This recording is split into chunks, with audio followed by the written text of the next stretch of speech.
Okay. I'm Tanish Laverne Grant. We are live on the red carpet at the African American Film Critics Associations. I'm with Mr. John Singleton. Mr. Singleton, talk to me a little bit about what this night means to our community and Black Hollywood culture.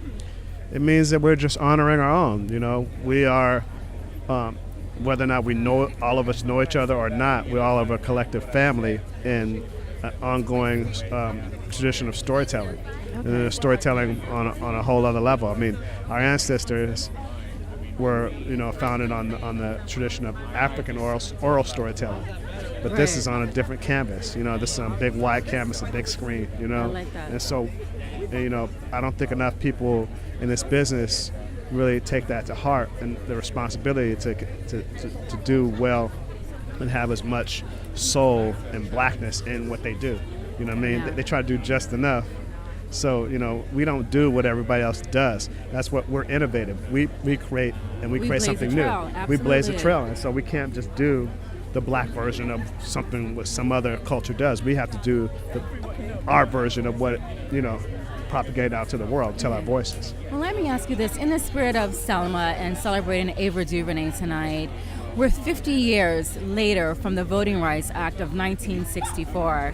Talk to me a little bit about what we need to do as a collective so that we can stop visiting some of the atrocities that were taking place 50 years ago. Like, we're still fighting the same fight. Well, I mean, just a little bit of take. I don't expect you to have a...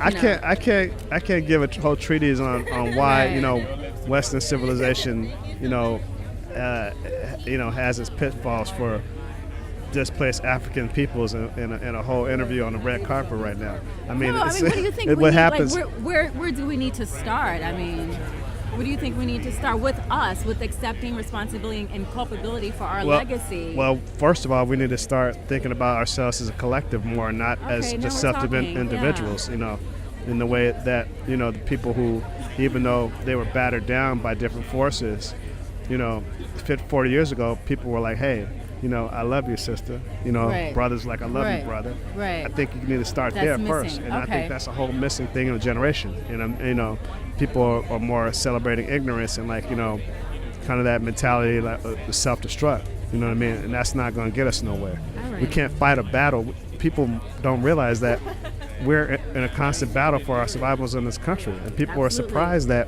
why haven't we destroyed you people yet? Yeah. Because we're so resilient. Yeah.